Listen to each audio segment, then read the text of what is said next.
안녕하세요. 에이미 영쌤입니다. 오늘은 문법 강의 분사편 해보도록 할게요. 네, 오늘은 분사를 할 건데요. 이 분사라는 게 뭔지 알까요? 네, 분사라는 건 동사의 활용으로 형용사적인 기능을 가지는 형식이라고 우리가 말을 하거든요. 이 분사라는 건 두 가지 형태가 있어요. 네, 우리가 다 알고 있는 것처럼 현재 분사와 그리고 과거 분사 이렇게 두 가지가 있어요. 이제 오늘 이 현재 분사랑 과거 분사에 대해서 이야기를 해볼 건데요. 이제 첫 번째로 우리가 일단 형태를 한번 보도록 하겠습니다. 형태라는 거는 모양이죠. 현재 분사는 어떻게 생겼냐면요. 동사 원형에 ing가 붙어 있는 형태예요. 그리고 과거 분사는 규칙적으로 봤을 때 동사 원형에 ed가 붙어 있는 형태라고 합니다. 이제 우리가 과거 분사는 흔히 말해서 pp라고 말을 하거든요.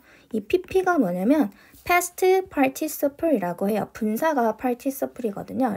그래서 우리가 약어로 pp라고 많이 부르는데 그게 과거 분사죠. 이제 두 번째 역할 한번 볼게요. 자, 이 분사가 어떤 역할을 하는지 아까 선생님 잠깐 설명을 해줬는데, 네, 분사는 동사를 가지고 활용을 했지만 더 이상 동사는 아니고요. 네, 형용사 역할을 합니다. 자, 형용사는 그러면 또 무슨 역할을 할까요?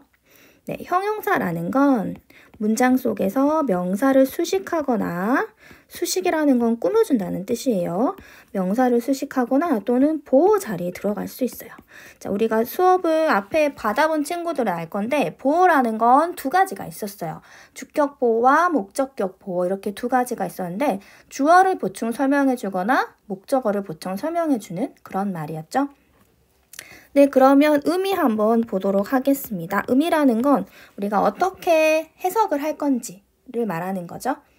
현재 분사는 뭐뭐 하고 있는 이렇게 해석을 해요. 뭐뭐 하고 있는으로 해석을 하기 때문에 어떤 내용을 가지고 있냐면 진행의 의미를 가지고 있고 능동의 의미를 가지고 있어요. 이제 능동이란 말 어렵죠. 능동. 우리 능동적인 사람이 되어라 라는 말 들어봤을 건데 스스로 하는 거예요. 직접 자기가 하는 걸 능동이라고 해요. 그리고 네, 과거 분사는 어떤 의미냐면 뭐뭐 되어진 또는 뭐뭐한 이렇게 해석이 되고요. 이 과거 분사인 경우에는 우리가 완료와 수동의 의미를 가진다라고 해요. 자, 완료 어디서 많이 들어보지 않았을까요? 네, 현재 완료, 과거 완료 시제, 완료 부정사 이럴 때 쓰는데 이미 일이 끝났다라는 뜻이에요. 그리고 수동이라는 말은 아까 능동의 반대말인데요. 직접 어떤 일을 하지 못하고 어떤 일을 당하는 거예요. 그래서 뭐뭐 되어진죠. 예를 들어볼까요? 네, 예를 들어서 fall이라는 동사를 한번 써볼게요. fall이라는 동사를 써서 snow is falling 이라고 하면 눈이 떨어지고 있다 라는 뜻이야. 이건 떨어지고 있는의 의미죠.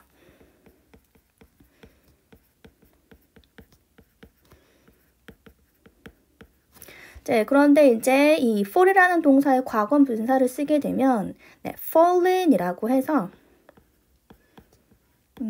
fallen leaves라고 해볼까요? 자, fallen leaves는 떨어진 나뭇잎 이런 걸 뭐라고 하죠? 네, 낙엽이에요. 잎이 떨어진 거죠. 그래서 떨어진 이렇게 해석이 되는 거예요. 그래서 ing가 붙었고 그리고 ed가 붙음으로 해서 전혀 다른 의미를 가지게 되죠. 역할은 똑같아요. 형용사 역할이기 때문에 명사를 꾸며주고 보호 역할도 할 수 있는 거예요. 자, 그러면 자,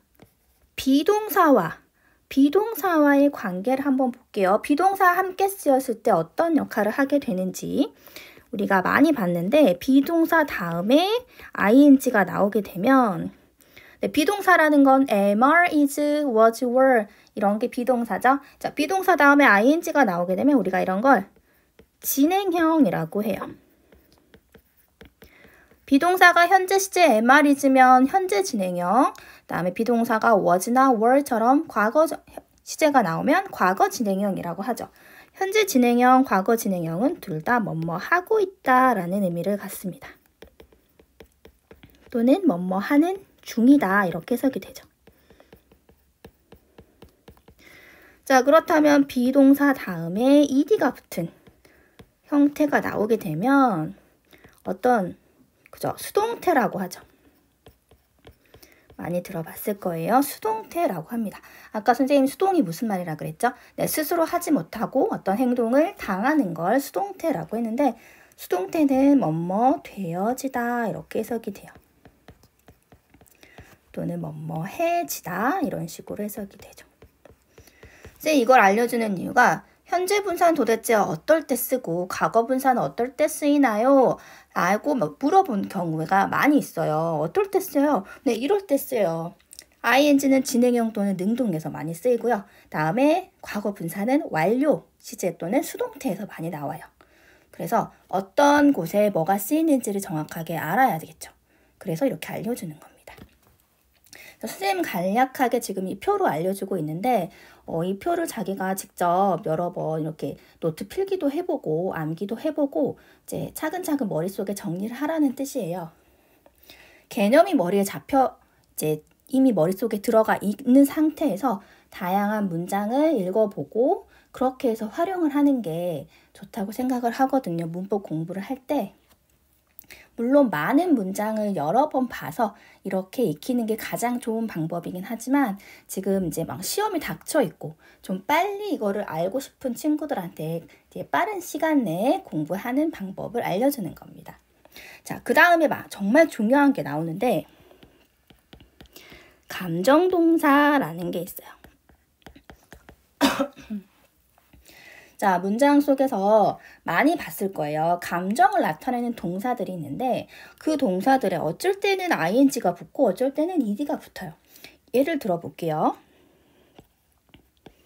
자, exciting 이라는 것도 있고 excited라는 것도 있어요.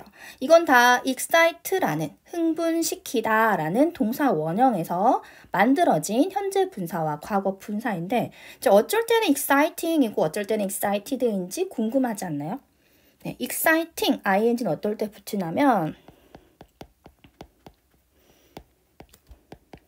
자, 상대방으로 하여금 그러한 감정을 불러일으키는 거예요.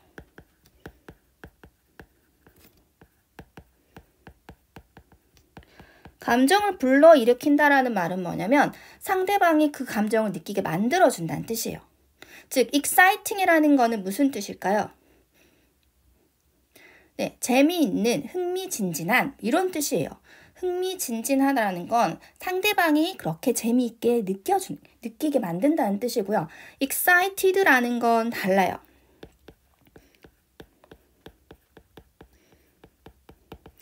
excited라는 건 해석할 때 우리가 뭐라고 해석을 하냐면 흥분한, 신이 난 이런 식으로 해석을 합니다. 즉, 주체가 그 감정을 직접 느낄 때예요. 주체라는 건 왜 선생님 주체라고 했냐면 이게 이 형식에서 보호로 쓰이면 그게 주어가 될 것이고 다음에 오형식 목적격 보호 자리에 나올 때는 그렇죠, 목적어가 될 거예요. 즉 이게 뭘 꾸며주느냐에 따라서 달라지기 때문에 좀 주체라고 했는데 그 주체가 직접 그 감정을 느끼면 우리가 ed를 붙이면 됩니다.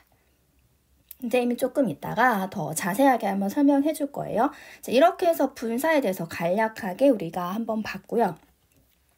이제 분사를 공부하게 되면 꼭 해야 되는 일이 있었어요. 그게 뭐였죠? 맞아요. 현재 분사랑 동명사를 구별할 수 있어야 돼요. 선생님이 전 수업에서 동명사 편에서 아마 이 표를 보여줬을 거예요. 동명사랑 현재 분사를 구별해야 되는 이유는 그죠? 형태가 똑같았어요. 동사에 ing 붙어있는 형태가 똑같았는데 역할은 전혀 달랐죠. 동명사는 그렇죠? 동사를 명사로 만든 거기 때문에 명사 역할에서 주어, 목적어, 보호 역할을 했고 현재 분사는 방금 했죠? 형용사 역할이기 때문에 명사를 수식하거나 보호로 쓰였어요. 자, 그래서 해석하는 것도 다르죠. 동명사, 명사는 주어로 쓰이며 있는 이가 목적어 하는 것을 보호하는 것이다로 해석이 되고 현재 분사는 뭐뭐 하고 있는으로 해석이 됐죠. 뭘 나타낸다고 했죠? 네, 진행 또는 능동을 나타낸다고 했습니다. 자, 비동사와 같이 쓰였을 때 동명사는 이게 보호자리이긴 한데요. 똑같이 보호자리죠. 똑같이 보호자리이지만 해석이 달랐어요. 자, 내 직업은 영어를 가르치는 것이다 라고 해석이 됐고 그리고 현재 분사인 경우에는 그는 영어를 가르치고 있다 라는 진행을 나타냈습니다.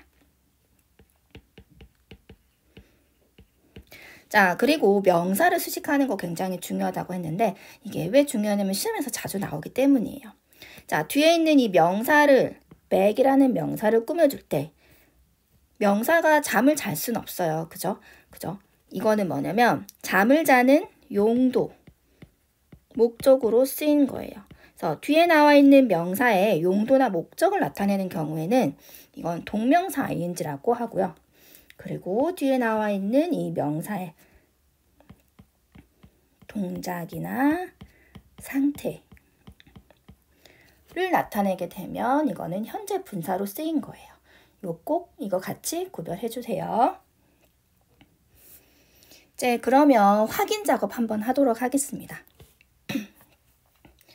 자, 선생님 두 문장을 써놨는데 My teacher is boring과 My teacher is bored라는 문장이 있어요.